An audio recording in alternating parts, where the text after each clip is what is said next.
Tyler Aki from Basketball U on ESPN 1000 with Brian Hanley. What's up, Tyler? How you doing today? I'm good. How you doing, Will? Doing well. Happy to definitely connect with you. It's that time of year. I think it's your favorite time of the year for sure. If not the beginning of the season, definitely March Madness. But yeah, you ready to talk some college hoops and break down this bracket? Always, always. The best time of the year for me is not just March Madness, but also the champ week leading into everything as well. When you're getting the conference tournaments, some of the bid stealing and all that stuff, and it just kind of snowballs into the greater event that is March Madness. Yeah, definitely. So I want to take you back to the beginning because we chatted in November. So at that time, in fact, before we even talked, I was like right into the beginning of that show. I was like, hey, what is your final four in national championship? So I kind of wanted to see where it might compare to now. So I know back then you had Gonzaga winning it all, and you still Mhm. do, I'm pretty sure. But back then you thought your final four back then was going to be Gonzaga, Kentucky, Texas, and Purdue. So how much of that maybe has changed? Obviously, I feel like Texas might have changed for you, but where does that kind of stack up to where you kind of thought at the beginning of the year? So I won't spoil the whole thing because we're doing our big Bleck and Abdallah bracket breakdown on tomorrow's show, 7:15 Central Time. But yes, certainly some things have changed. Texas, I wouldn't put as a part of the equation. They enter this as a 6th seed. I thought they'd play a little bit better down the stretch, and they did to a degree, but didn't quite get the level that I thought they would. They brought in a lot of really talented transfers, and I guess things just haven't gotten to the place that they really I thought they would. Trey Mitchell also hasn't played a lot lately. I thought he was going to be a really big piece of that. He was a really coveted transfer too when he hit the market. But in terms of some other things that have changed, do you remember who are some of the other teams I had in the preseason? I'm trying to think. I just remember like you were kind of high. It seemed like you were high on Kentucky, or of course Mm-hmm. Purdue, and Purdue obviously has Mm-hmm. done really well. Yeah, so that With obviously can't happen with Kentucky and Purdue. And again, what you're doing when you're making your Final Four predictions at the beginning of the season, you're really trying to pick who are going to be the 4-1 seeds more so than who's going to yeah. be the actual Final Four, because you're going to see some overlap and whatnot. But usually, if you get those teams within the top 2 seeds on the 1 or the 2 seed line, you feel pretty good about what you picked. But yeah, I feel like Kentucky certainly is a contender for a Final Four. Purdue, I mean, that's a tough region right there that they've got. But 3 of those teams actually are all in the same region when you lump Texas into that Yeah. group as well. So Yeah. I at least got the fact that they might all play each other at some point, right? There you go. Yeah, it's hard to predict like where teams are going to actually end up, of course. So, but anyway, so go ahead. So we have the bracket. So, Mm-hmm. and again, like don't worry, like don't spoil anything for tomorrow. But whatever you can kind of share, and really, I'm just kind of looking maybe more specifically like what are you kind of looking for out of the 4 regions, and you can kind of start wherever. Yeah. But like whether it's like potential surprises or however you want to kind of take that. Like, what are you kind of Yeah. excited about? So we'll start in the West region. That's a region that I think has a lot of shooting in it. When you look at some of the lower seeded teams, whether it's Vermont or Montana State, Davidson, those are teams that can all shoot the ball really, really well. Gonzaga, obviously a solid shooting team. So I'm looking to see, is shooting going to win the day out west? Can you get some upsets there because you've got some teams that can put the ball in the bucket from deep and maybe make some of these higher seeded teams feel a little more uncomfortable. As I look through the South region, that's another one where you've got some teams that can maybe make some noise with the 3 ball as well. But I think there's a little bit better defense over in that South region. When you look at some teams like Tennessee, Loyola Chicago, Villanova is always going to be a very strong team. Houston, defensive-minded team. That's to me is a more defensive-minded region where you may see some of those scores hanging in the high 50s, low 60s in terms of tournament games. And then in the Midwest region, this is a very wide open region in my eyes because you've got some highly seeded teams that I don't think are necessarily all that they're made out to be. When you look at a team like Providence or Wisconsin, something of that nature, I don't know if they are going to be as strong in March as maybe they were from November through February. And then over in the East region, just looking through it, perusing through, I think this one's really strong. I won't say toss up, per se, because I do think you're looking at maybe 3 teams that can actually win this region. But you've got Baylor. They were the reigning champs, and they're dealing with some injuries. We'll see if they get some guys back. And then you look at a team like Purdue. They can be a little hot and cold, and I don't know how much you can necessarily trust them at this point, but they do have plenty of depth on that roster.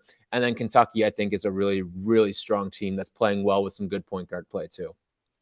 Yeah, so I know every year I think there's always like there's those upsets that you can almost project, like Mhm. whatever, like looking at like seeding here, like I don't know, was it 12 over 5? We've seen a lot of Yeah, those that's the back in popular one. in the past. I guess 13 over 4, things like that. Is there like one, maybe not just one, but at least one or a couple teams like in the field, like a lower seed that probably isn't going to win, however, can definitely make it dangerous or close or scary Yeah. for that other team or fan base that you're kind of thinking about, like, maybe just a second round upset, but or a first round upset, but like a 15 over 2. Could you see something like that Mhm. happening this year? I don't know if I see a 15 over a 2 this year. I will say I think the crop of 14 and 13 seeds is relatively strong Yeah. in comparison to years past. I mean, you look at a lot of teams that can shoot the ball whether it's Vermont or South Dakota State, or even if you go to the 12 seed ranks, a UAB, like those are teams that can shoot threes really well. Montana State, they're a 14 seed. They can shoot the ball really well. So don't be surprised if those are some of the teams that can really get going and maybe make things a little bit uneasy for some of these higher seeded teams. Are you looking for I know you are looking forward to the first 4 matchups starting tonight and then of course games tomorrow. Do you have a, I don't want to put you on the spot if you can't really say a Mhm. projection, but uh yeah, like what are you kind of looking forward from these games tonight and tomorrow? So tonight, I really think Wyoming is a strong team. I do. They're well coached. They've got a star in Hunter Maldonado as well. That's a team that I think can not just go out and win this game, but maybe even could take care of business in the next game too against St. Mary's if they were to win it. And then in the other game, the 16 seeds, I don't get too intrigued by these 16 seed Yeah. matchups because I mean, It's like, your prize is being thrown to the wolves essentially. But Texas yeah. Southern's a team and a program that's been in this game a fair amount before, and they're a team that traditionally likes to challenge themselves too throughout the regular season, and they play a lot of Power Five competition over the course of the year. So I think I like Texas Southern and I like Wyoming tonight. And then for tomorrow's games, I think that Rutgers and Notre Dame matchup is going to be really, really good. The one thing that sort of worries me if I'm Rutgers is that Notre Dame's got a guy who is 6'11" that can step out and shoot the three. That's Nate Laszewski. And when you've got bigs that can pull centers away from the basket, that creates a lot of problems for some teams. And especially with a team like Notre Dame, who's got some dynamic drivers too on their squad as well, whether it's Blake Wesley or someone like Prentice Hub that can get to the basket.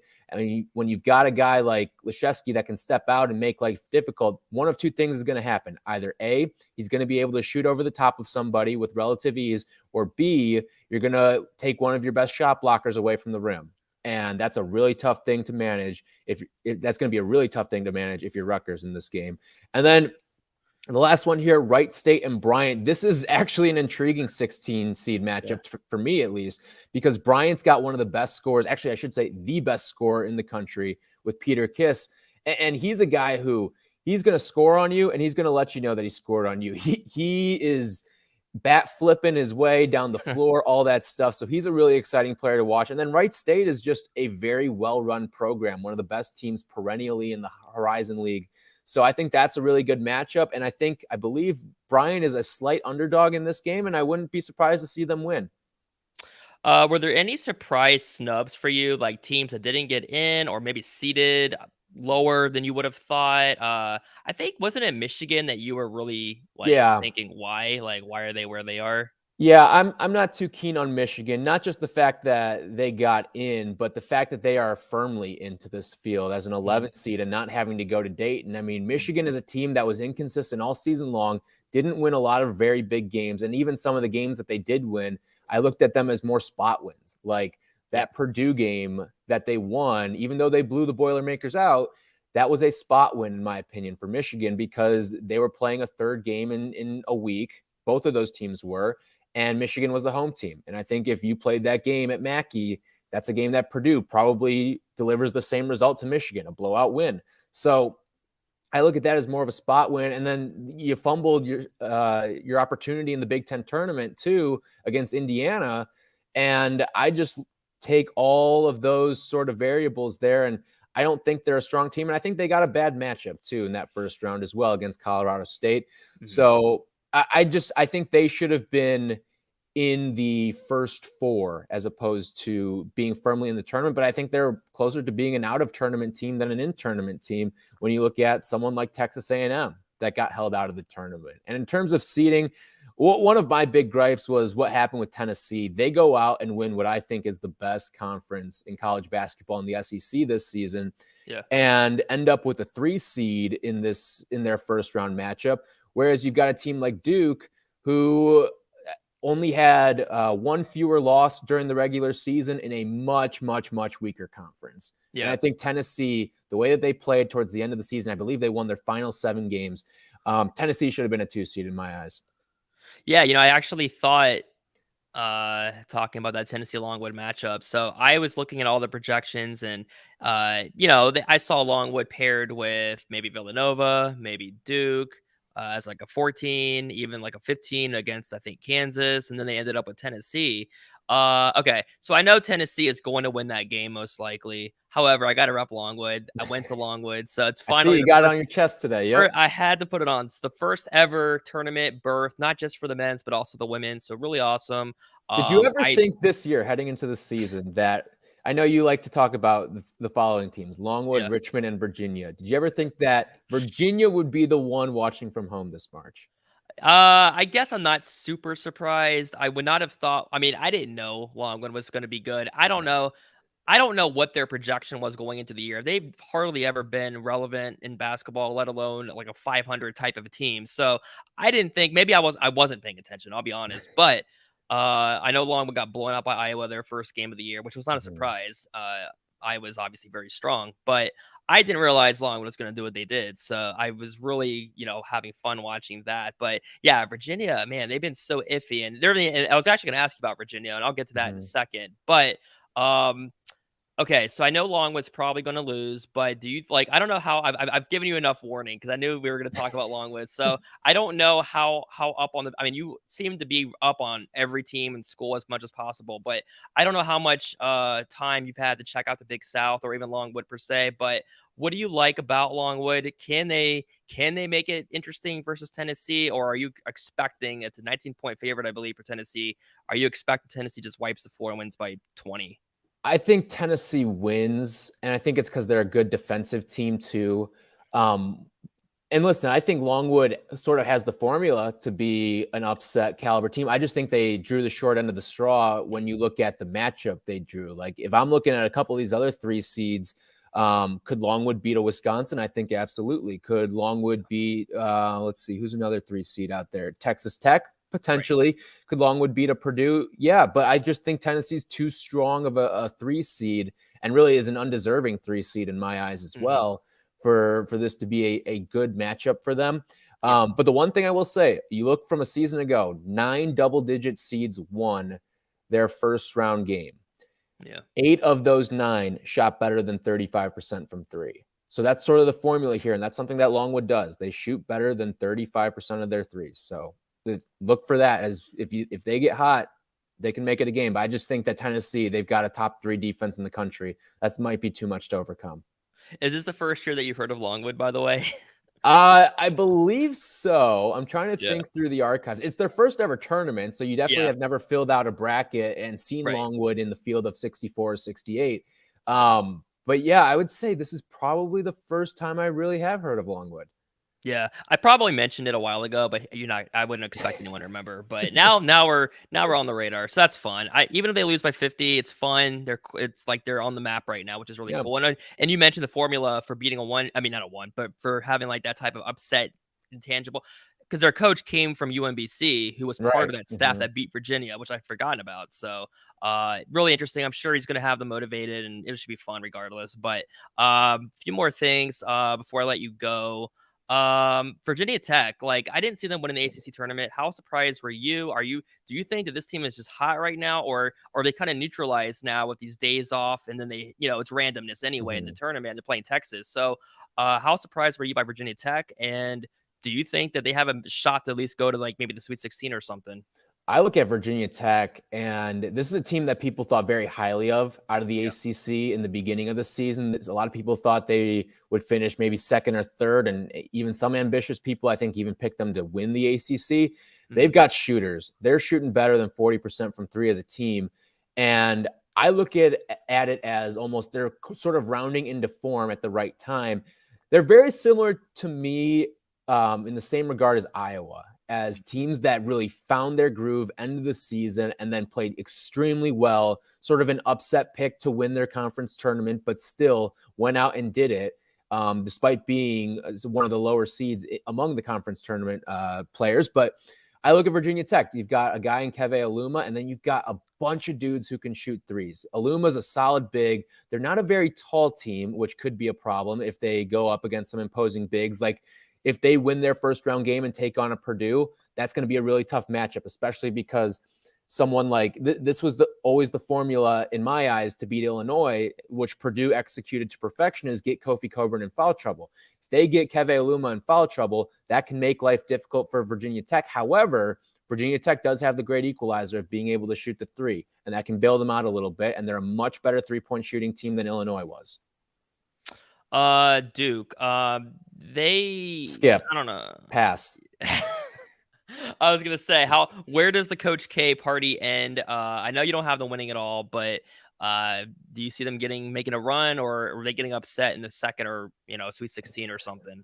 I think it could be an early exit. And I'll reveal some more of those thoughts tomorrow when I do the Yeah, show with Bleck and for Abdallah. sure. But I Go. I won't say how far they're gonna go, but I could That's fair. see earlier than Blue Devil fans would like on the Coach K caravan to close it out. Yeah, I definitely look forward to the reveal tomorrow because I'm definitely going to be copying my bracket like last year. I went far because if Gonzaga had won their game last year, I would have Uh-huh. won the money. So I had a very good bracket because of you, because I stole all your picks last year, which I know was the idea. I'm doing that again this year because Well, I mean thank you. it's too easy. Yeah, it was great. Definitely was in the run there. Okay, LSU. Like, I was listening to you and Hanley Mhm. yesterday from Sunday. Yeah. Um, you were talking about LSU, the Will Wade stuff, and just ridiculous how long how that Yeah. stuff plays out. But and he's from here in VCU area. So anyway, I was curious, what did you think like before that firing? How did you like LSU anyway? And how do you like them now post like a new coach? It's just a bunch of drama, I'm assuming. Mhm. Like, how do you think that plays out for a team like LSU who's trying to go into the tournament with a brand new, essentially, I guess, a brand new coach? It's their assistant, right, taking Mhm. over. But turmoil. Um, how do you think that plays out for them? Do you think they can kind of rally around that, or it's just going to be a distraction, or the matchup will just depending on who they're. I'm trying to figure out where they are in the Iowa They're in State. the So Midwest, yep, with Iowa yeah, Iowa State. State. So yeah. So what do you think about that team? Well, it's funny because okay, first the Will Wade portion of it's never good when you lose your head coach going into an NCAA tournament game. Yeah. However, I never felt very good about LSU really throughout the course of the season. They were one of those teams who kind of felt a little flimsy, had some suspect losses along the way as well. And again, they were playing in the SEC, so I'll give them credit there. They got some Yeah. good wins in the SEC, but they also took some lumps as well along the way. But Iowa State, they're a team that really lost a lot of steam towards the end of the season. However, when I look at both of these teams, they're both defensive-minded teams, which when I look at LSU from a season ago, it's a complete 180. They were a team last year that was all offense, no defense, and now it's pretty much flipped on its head, all defense, no offense. So in a game between two defensive-minded teams and one team's losing their coach, I kind of like Iowa State's chances to pull off an upset here against LSU. And I think that Iowa State's a really good coach team as well. When you look at TJ Otzelberger, kind of how he's flipped that program around. I believe Iowa State had fewer than 5 wins last season, if I'm remembering correctly, and they've completely turned this ship around. And Otzelberger deserves a lot of credit. And then on the LSU side, I mean, you've got a coach who I believe is coaching his first game of his collegiate career, and it's the NCAA tournament. That's kind of cool. So it is cool, But Considering the circumstance, yeah. at the same time, he may also know, hey, this is the last game I'm going to be coaching here at LSU because I'd expect the rest of that coaching staff to be cleaned out after Yeah. this season. So, Yeah, very true. It feels like a wide open tournament in a sense, but then I feel like the some of the favorites are going to be there at the end, whether it's mhm. Gonzaga, Kentucky, a Baylor. I mean, champion from last year, still a Yeah. very good team this year. So it just feels wide open in a sense, though. Like I don't know. I mean, I know Gonzaga maybe has been like the best team essentially all year. Arizona's high, UCL, whatever, lots of different teams. UCLA, a lot of high seeds, but at the same time, it feels pretty wide open. Like it's going to be a fun year, and full crowds back. I know last Yeah. year it was Mhm. iffy with the all that, so that's going to be cool. But before I let you go, I was curious: do you get into the NIT and this even the CBI? Do you watch those as much? I don't. I guess it can be a nice way to pass the Tuesdays and Wednesdays when Yeah. there aren't a lot of games, but I'll take the 16 seed play-in game over any of the NIT games tonight and tomorrow. So I know. I don't know why UVA is hosting when they're the Mississippi State's a higher seed, but UVA is hosting that NIT game. Do you get how that works? it may be a building conflict. Sometimes Okay, that's how it plays out too. There's that's someone funny. else. I'm trying to remember who it is, but somebody else has a building conflict right now, and that's why the other team's hosting. It's Dayton because Dayton cannot host their games because of the NIT or because of Oh, the first four being played there in Dayton. mhm. So Dayton is on the road as well to open up Oh. their NIT, even though they're a one seed. They're literally the top overall seed in the NIT, and they're not even hosting their first game. Kinda makes sense. I don't know. Okay, one last question, I swear, before I let you go.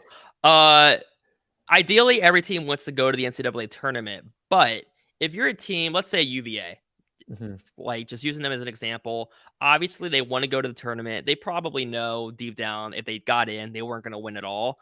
But let's say they Mhm. win the entire NIT. Uh I mean, is it kind of like, okay, we kind of would just go to the NIT and maybe win that whole thing as opposed to going to the tournament and then getting knocked out in the first round? I mean, no one probably thinks Yeah. about it like that until after the fact, but you see what I'm saying? I think everyone would rather lose in the Yeah, first round of the tournament than win the NIT. And maybe there's a different perspective there when you're a coach or a player, but as a yeah, fan base, yeah. definitely I'd rather go to the tournament, lose in the first round. Hell, I'd rather be a 3 seed and lose to a 14 in the first round than win the NIT because I gotcha. the NIT, it's that feeling of emptiness, sort of. Consolation, yeah, Right, exactly. yeah, And it doesn't feel like the real postseason, too.